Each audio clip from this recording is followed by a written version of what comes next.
Halo semuanya, Assalamualaikum warahmatullahi wabarakatuh. Gimana nih, udah siap untuk belajar? Oh iya, sebelumnya apa kabar kalian semua? Semoga kita semua selalu diberi kesehatan ya. Oke, sesuai sama judul yang ada di layar, kali ini kita akan belajar mengenai Pitagoras. Nah, untuk pembelajaran kali ini, kalian akan dipandu oleh 3 kakak cantik nih. Yang pertama ada Kak Agni, kemudian yang kedua ada Kak Azmiah, sama yang terakhir kakak sendiri yaitu Kak Azahra Septia atau kalian bisa panggil kakak Katia, oke? Nah, sebelum mulai belajar, kakak mau nanya dulu nih ke kalian. Kalian pasti tahu Monas kan? Nah, kira-kira kalau Katia berdiri di dekat Tugu Monas, berapa sih jarak dari kakak berdiri ke ujung Monas paling atas? Ada yang tahu? Ada yang tahu cara ngitungnya gimana? Kalau pakai meteran bisa nggak kak gitu kan? Kalau pakai meteran bisa, cuman emang kurang efektif. Kenapa? Karena kan Monas tinggi banget ya. Jadi kalau emang mau pakai meteran agak susah gitu. Gimana cara cepetnya gitu. Jadi untuk tahu jarak antara kakak berdiri ke ujung Monas paling atas, kita bisa menggunakan teori yang dikemukakan oleh seorang ilmuwan matematika yang bernama Pitagoras. Nah, sekarang kita kenal dulu nih sama Pitagoras. Yang di layar ini adalah gambaran seorang Pitagoras. Jadi, Pitagoras adalah seorang ilmuwan matematika dan filsafat yang lahir di Pulau Samos, Yunani pada tahun sekitar 570 sebelum Masehi. Nah, beliau dijuluki sebagai Bapak Bilangan. Dari semua penemuan-penemuan Pitagoras ini, yang paling terkenal adalah teorema Pitagoras. Jadi, teorema Pitagoras tuh apa sih kak gitu kan? Jadi, teorema Pitagoras adalah teori yang menunjukkan hubungan panjang sisi pada segitiga siku-siku. Jadi sisi tegak, sisi alas, sama sisi miring sebuah segitiga. Kuadrat panjang sisi miring suatu segitiga siku-siku ini adalah jumlah kuadrat panjang sisi siku-siku lainnya, yaitu sisi alas segitiga dan sisi tegak segitiga. Untuk tahu lebih dalam nih gimana sih sebenarnya konsep Pitagoras ini, gimana sih perhitungannya gitu sampai akhirnya bisa nemuin tuh tadi tuh jarak antara kakak berdiri ke ujung Monas paling atas gitu. Nah, semua itu akan dijelasin lebih dalam sama Kak Agni. Kepada Kak Agni dipersilahkan. Terima kasih. Oke, materi selanjutnya yaitu mengenai rumus teorema Pitagoras. Nah, apa sih, bagaimana rumusnya gitu? Kita kembali ke pengertiannya dulu yang tadi. Pada suatu segitiga siku-siku, kuadrat dari sisi terpanjang sama dengan hasil jumlah dari kuadrat sisi-sisi pengikutnya. Berarti kita akan mengidentifikasi pada segitiga siku-siku. Nah, di sini ada segitiga siku-siku A, B, C. Nah, di sini ada sisi A tinggi, B alas, dan sisi C itu sisi miringnya. Berarti untuk mencari C itu adalah jumlah dari kedua sisi-sisi pengikutnya. Berarti jumlah kuadrat A dan kuadrat B. Berarti kalau kita masukkan ke dalam rumusnya, yaitu untuk mencari C itu, berarti C kuadrat itu sama dengan A kuadrat ditambah B kuadrat. Atau C-nya sama dengan akar A kuadrat ditambah B kuadrat. Nah, si kuadrat ini kita ubah menjadi akar. Maka, untuk mencari sisi C, untuk rumus untuk mencari sisi C, yaitu akar A kuadrat ditambah B kuadrat. Nah, gitu. Kemudian, apakah bisa untuk mencari sisi A dan B jika diketahuinya sisi C-nya? Tentu saja bisa. Kita rumusnya yaitu, nah jika yang ditanyakannya itu berapa panjang sisi A-nya, maka rumusnya A kuadrat sama dengan C kuadrat dikurangi B kuadrat, harus C kuadrat. Kenapa harus C kuadrat? Karena C itu merupakan sisi paling panjang. Sisi paling panjang di antara sisi A dan sisi B. Maka yang harus menjadi pengurangnya yaitu C dikurangi B. Berarti sisi terpanjang dikurangi dengan sisi lainnya. Gitu. Maka didapatlah rumus untuk mencari sisi A, yaitu sama dengan akar C kuadrat dikurangi B kuadrat. Kenapa ada akarnya? Nah, ingat tadi kuadrat kita rubah menjadi akar.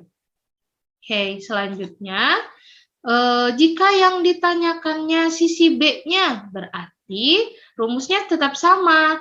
Bagaimana? Yaitu B kuadrat sama dengan C kuadrat dikurangi A kuadrat. Tetap yang menjadi pengurangnya itu harus sisi paling panjang, yaitu sisi C. Nih, sisi C-nya. Dan yang dikuranginya yaitu sisi lainnya, yaitu sisi A. Maka rumus untuk mencari sisi B yaitu sama dengan akar C kuadrat dikurangi A kuadrat. Ingat, akar C kuadrat dikurangi A kuadrat itu untuk mencari sisi B. Nah, ingat ya, tadi akarnya itu berubah dari kuadrat menjadi akar. Nah, itulah rumus-rumus untuk mencari sisi-sisi dari segitiga siku-siku menggunakan rumus teorema Pitagoras. Nah, rumus awalnya itu seperti ini ya, rumus Pitagoras itu, yaitu C kuadrat sama dengan A kuadrat ditambah B kuadrat. Nah, ini didapat dari mana? Dari teorema tadi. Pada suatu segitiga siku-siku, kuadrat dari sisi terpanjang. Nah, sisi terpanjangnya itu C. Nah, berarti kuadrat dari sisi terpanjang, berarti kuadrat C itu sama dengan hasil jumlah dari kuadrat sisi-sisi pengikutnya. Nah, sisi-sisi pengikutnya itu ada A dan B. Maka jumlah dari kuadrat sisi-sisi pengikutnya berarti jumlah A kuadrat ditambah B kuadrat. Maka inilah rumus teorema Pitagoras itu. Nah, selanjutnya, sekian dari saya. Untuk selanjutnya akan ada contoh soal yang akan dibahas oleh Kak Ajmi. Oke, kita lanjut ke contoh soalnya. Yang pertama, ada sebuah soal, di mana soalnya kayak gini. Sebuah segitiga siku-siku memiliki sisi A-nya 8 dan sisi B-nya 6. Lalu ditanyakan, berapakah panjang sisi C atau sisi miring pada segitiga tersebut? Bisa dilihat ya, segitiganya di sini ada sisi tingginya 8, alasnya 6. Segitiganya juga siku-siku atau 90 derajat. Dan yang kita cari adalah sisi miring atau C-nya. Gimana penjelasannya? Kita lihat ya penjelasannya kayak gimana. Nah, penjelasan pertama kayak gini. Kita harus analisis dulu apa yang diketahui, apa yang ditanyakan. Baru kita bisa tahu gimana cara menyelesaikannya.